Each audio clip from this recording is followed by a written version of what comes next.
भक्तगणों, आज आपको महाभारत में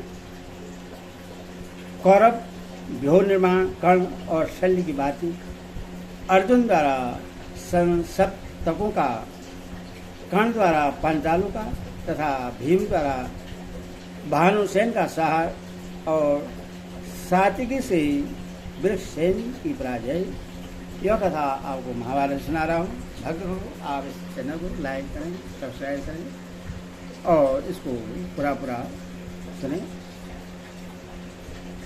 संजय कहते हैं, महाराज, तदंतर कर्ण पांडवों का अनुपम व्यूह देखा, जो शत्रु सेना का आक्रमण सैन्य में सर्वदा समर्थ था। धृष्टद्युम्न इस व्यूह की रक्षा कर रहा था।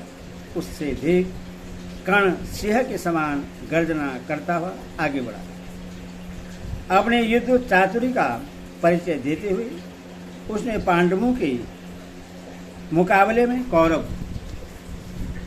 सेना की व्यूह रचना की और पांडव सैनिकों का सहार करते हुए कर्ण ने राजा युधिष्ठिर को अपने दाहिने भाग में कर दिया। धृतराष्ट्र ने पूछा, संजय, राधानंदन कर्ण ने पांडवों तथा धृष्टद्युम्न आदि महान धनुधरों का सामना करने के लिए कैसा व्यूह बनाया था? व्यूह के दोनों बगल में तथा आसपास कौन कौन वीर खड़े थे? पांडवों ने भी मेरे पुत्रों के मुकाबले में कैसा व्यूह रचा था? फिर दोनों सेनाओं का अत्यंत दारुण युद्ध कैसे आरंभ हुआ? उस समय अर्जुन कहाँ थे, जो कर्ण ने युधिष्ठिर पर चढ़ाई कर दी? यदि अर्जुन निकट होते तो युधिष्ठिर के पास कौन फटक नहीं पाता? संजय ने कहा, महाराज, आपकी सेना का व्यूह निर्माण जिस प्रकार हुआ था उससे सुनिए।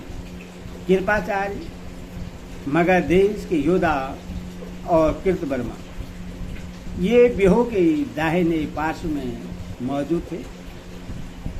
इनके पक्ष पोषक थे महारथी शकुनी और उनका पुत्र उल्लू। ये दोनों चमचमाते भाले लिए हुए गंधार देशी घुड़सवारों तथा पर्वतीय योद्धाओं के साथ आपकी सेना का संरक्षण कर रहे थे। इस प्रकार संग्राम में कुशल 24,000 सप्तक व्यूह के वाम पक्ष की रक्षा में खड़े थे। इनके पक्ष पोषक थे कंबोज, शक और यमन। ये लोग रथ, घोड़े और पैदलों की सेना से युक्त थे। बीच में कर्ण खड़ा था, जो सेना के मुहाने की रक्षा कर रहा था। कर्ण के पुत्र कर्ण की रक्षा में खड़े थे और पीली आंखों वाला दुशासन हाथी पर सवार हो अनेकों सेनाओं से घिरा हुआ व्यूह के पृष्ठभाग में खड़ा था। उसके पीछे था स्वयं राजा दुर्योधन, जिसकी रक्षा के लिए उसके महाबली भाई मद्र और कई वीरों की सेना लेकर उपस्थित थे। अश्वत्थामा, कौरवों के प्रधान महारथी, मत वाले गजराज और शूरवीर मलेच्छ, ये दुर्योधन की रथ सेना के पीछे चल रहे थे। इस प्रकार अनेकों घुड़सवारों, रथों और सजाए हुए हाथियों से भरा हुआ वह व्यूह देवता और असुरों के व्यूह के समान शोभा पा रहा था। तत्पश्चात सेना के मुहाने पर कर्ण को उपस्थित देख राजा युधिष्ठिर धनंजय से कहने लगे, अर्जुन, देखो तो सही, संग्राम में कर्ण ने कितना विशाल व्यूह बना रखा है। पक्ष और परपक्षों से युक्त यह शत्रु सेना कैसी सुशोभित हो रही है। इससे देखकर हमें ऐसी नीति बरतनी चाहिए जिससे शत्रुओं की यह महासेना हम लोगों को परास्त न कर सके। राजा के ऐसा कहने पर अर्जुन ने हाथ जोड़कर कहा, आपने जैसी आज्ञा की है वैसा ही किया जाएगा। युधिष्ठिर बोले, तुम कर्ण के साथ, भीमसेन दुर्योधन के साथ, नकुल वृक्षसेन के साथ और सहदेव शकुनि के साथ युद्ध करें। सदानिक का दुशासन से, सात्विक का कृतवर्मा से, धृष्टद्युम्न का अश्वत्थामा से और मेरा कृपाचार्य के साथ युद्ध होगा। द्रौपदी के सभी पुत्र शिखंडी को साथ लेकर धृतराष्ट्र यानी पुत्र के साथ युद्ध करें। इस प्रकार हमारे पक्ष के प्रधान वीर शत्रुओं के वीरों का सहार करें। धर्मराज के ऐसा कहने पर धनंजय ने तथास्तु कहकर उनकी आज्ञा स्वीकार की और सैनिकों को वैसे ही करने का आदेश देकर वे स्वयं सेना के मुहाने पर चले। महारथी अर्जुन को आते देख शल्य ने रणोन्मत्त कर्ण से पुनः इस प्रकार कहा, कर्ण, तुम जिन्हें बारंबार पूछते थे वे कुंती नंदन अर्जुन आ पहुंचे। उनके रथ का तुमुलनाद सुनाई दे रहा है, इधर हो।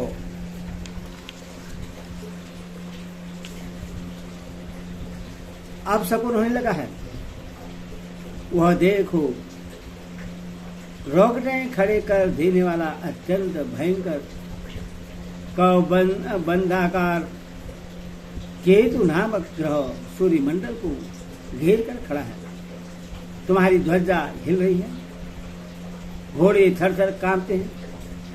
मुझे तो इन अब शकुनों में ऐसा जान पड़ता है कि आज सैकड़ों और हजारों राजा मरकर रणभूमि में शयन करेंगे, जिनके हाथों में शंख चक्र गदा और शांख धनुष शोभा पाते हैं तथा वह स्थल में कस्तूरी मणि दीप्ति पैमान रहती है। वे भगवान श्री कृष्ण हवा से बातें करने वाले सफेद घोड़ों को हाँकते हुए इधर ही आ रहे हैं। यह देखो गांडी धनुष की टंकार होने लगी। अर्जुन के छोड़े हुए तीव्र बाण शत्रुओं के प्राण ले रहे हैं। युद्ध में डटे हुए वीर राजाओं के मस्तकों से रणभूमि घटती जा रही है। जरा अपनी सेना की ओर तो दृष्टि डालो, जो अर्जुन की मार से अत्यंत व्याकुल हो रही है। वे पांडवी दौड़ दौड़ कर तुम्हारी पक्ष के राजाओं का सहार करते हैं और हाथी, घोड़े, रथी और पैदलों के समूह का नाश कर रहे हैं। यह देखो, अब महाबली अर्जुन सप्तकों की ललकार सुनकर उधर ही बढ़ गए हैं और उन सभी शत्रुओं का सार कर रहे हैं। महाराज शल्य की ऐसी बात सुनकर कर्ण ने क्रोध में भरकर कहा, शल्य, तुम भी देख लो। सप्तक वीरों ने क्रोध में भरकर अर्जुन पर चारों ओर से धावा किया है। अब उनका यही खात्मा समझो। ही रण समुद्र में वे रण समुद्र में डूब चुके हैं। शल्य ने कहा, अरे जो दोनों भुजाओं से पृथ्वी को उठा ले, क्रोध आने पर संपूर्ण प्रजा को भस्म कर डालने की शक्ति रखता हो और देवताओं को स्वर्ग से नीचे गिरा सके, वही अर्जुन पर विजय पा सकता है। बेचारे सप्तकों में इतनी ताकत कहाँ है? धृतराष्ट्र ने पूछा, संजय, जब सेनाओं की मोर्चाबंदी हो गई उसके बाद अर्जुन ने सशप्तकों पर और कर्ण ने पांडवों पर कैसे धावा किया, इसका वर्णन विस्तार के साथ करो। संजय ने कहा, महाराज, उस समय शत्रु सेना को व्यूहाकार में खड़े देख अर्जुन ने भी उसके मुकाबले में व्यूह निर्माण किया।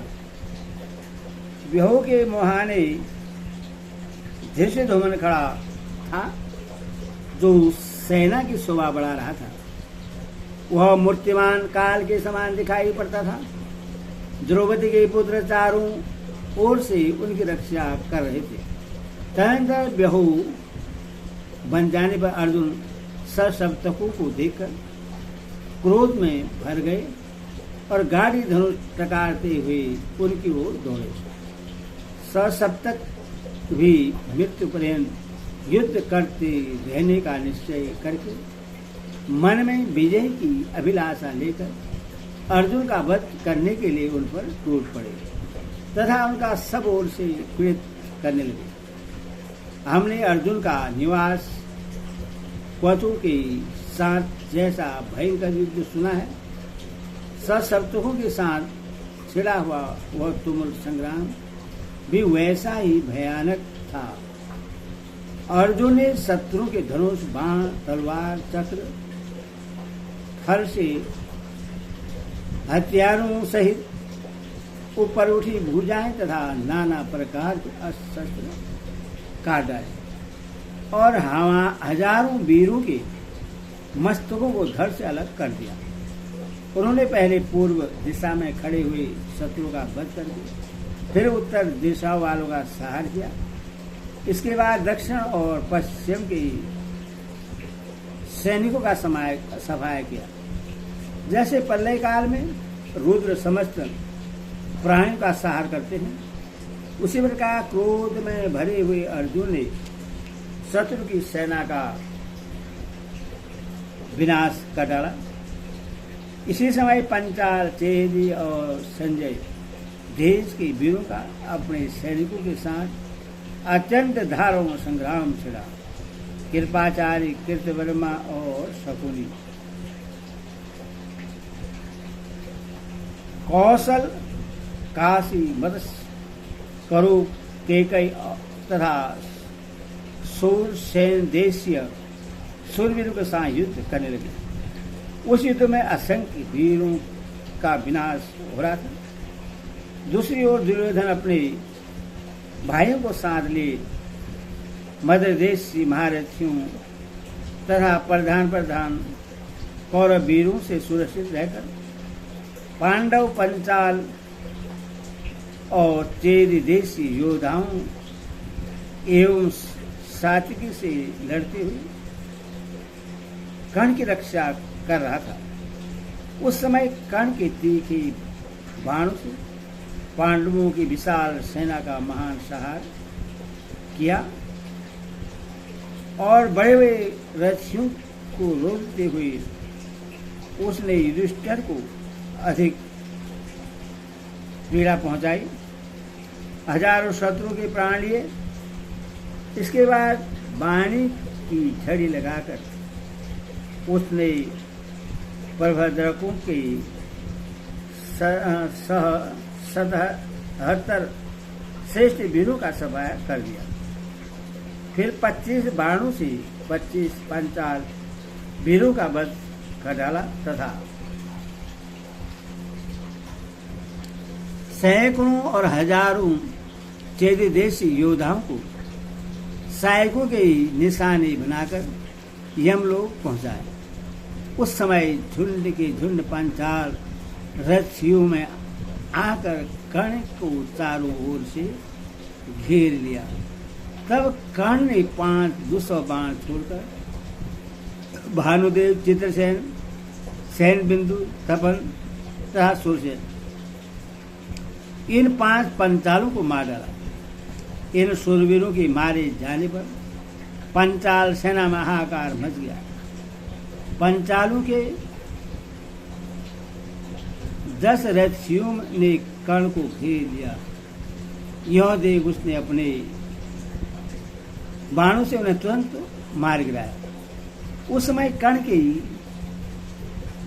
पहियों की रक्षा करने वाले उसके दुर्जय पुत्र सुसेन और सत्यसेन प्राणों का मोह छोड़कर युद्ध कर रहे थे। कर्ण का ज्येष्ठ पुत्र वृषसेन स्वयं उसके पीछे रहकर पृष्ठभाग की रक्षा कर रहा था। तदनंतर धृष्टद्युम्न, सात्वी, द्रौपदी के 5 पुत्र भीमसेन, जन्मेजय, शिखंडी, प्रधान पंचाल, परभद्रक,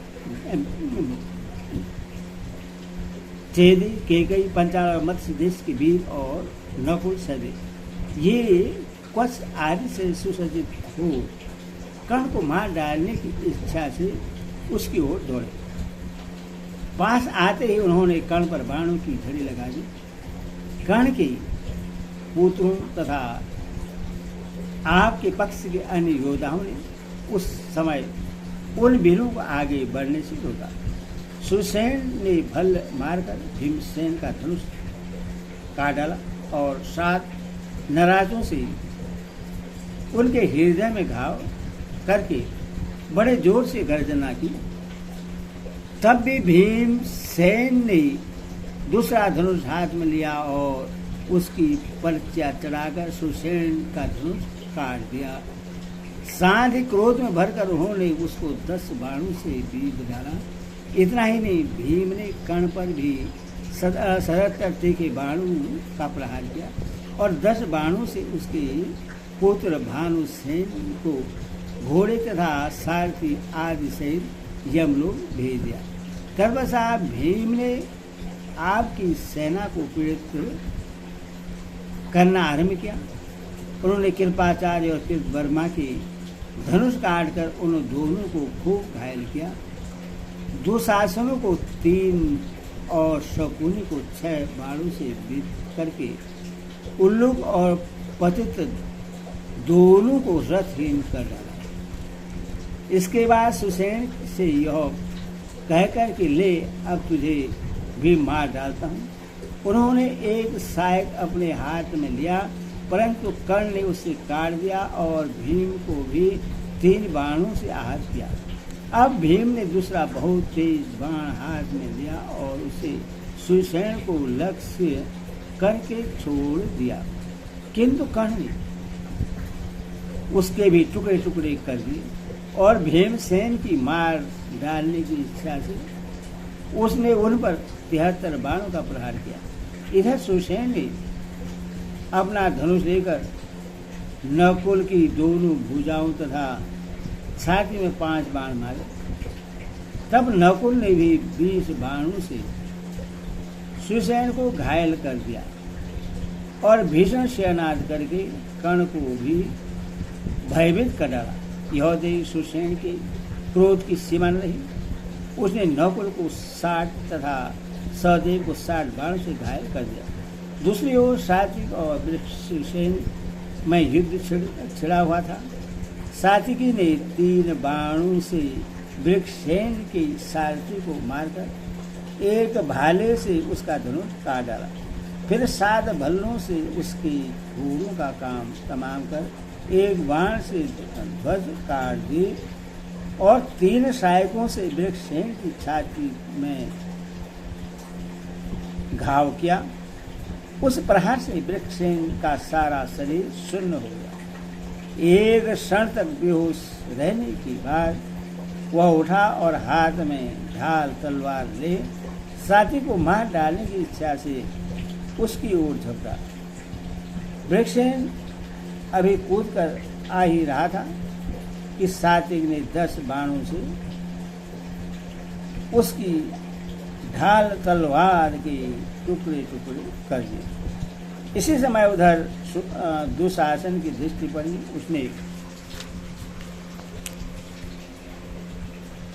उसने वृषसेन को रथ और शस्त्र से हीन देख तुरंत ही अपने रथ पर बिठा लिया और दूर ले जाकर उससे दूसरे रथ पर चढ़ाया। इसके बाद महारथी वृषसेन ने वहां आकर द्रौपदी के पुत्रों को 73, सात्विकी को 5, भीमसेन को 64, सहदेव को 5, नकुल को 30 और शालिनी को 7, शिखंडी को 10, धर्मराज को 100 तथा अन्य वीरों को भी अनेकों बाणों से पीड़ित किया।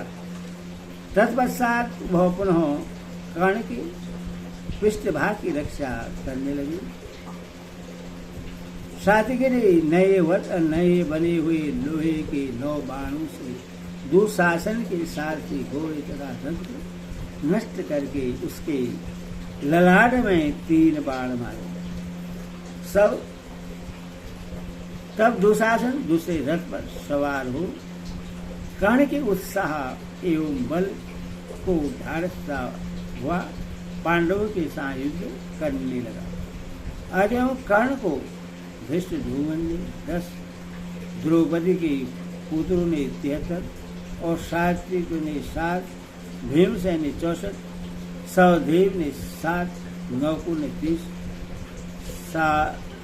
शतानीक ने 7, शिखंडी ने 10, धर्मराज ने 100 तथा अन्य वीरों ने भी बहुत से बाण मारे। सब लोगों ने सूत पुत्र को भली भांति पीड़ित किया। तब कर्ण ने भी उनमें से प्रत्येक को 10 बाणों से बीत डाला। उनके घोड़े, सारथी और रथ जब कर्ण के बाणों से आच्छादित हो गए तो उन्होंने विवश होकर कर्ण को आगे बढ़ने के लिए मार्ग दे दिया। अपने बाणों की बौछार से उन महान धनुर्धरों एवं मान मर्दन करता हुआ कर्ण हाथियों की सेना में विरोध तो घुस गया। फिर वेदी वीरों के 30 रथियों का सफाया करके उसने राजा युधिष्ठिर पर धावा किया। उस समय शिखंडी, सात्विक तथा पांडव लोग राजा को सब ओर से घेर कर उनकी रक्षा करने लगे।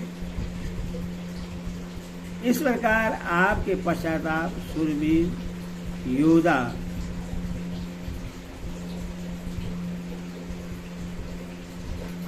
भी डटकर कर्ण की रक्षा करने लगे। उस समय युधिष्ठिर आदि पांडव और कर्ण आदि हम लोग निर्भय होकर युद्ध में लग गए। हरि ओम।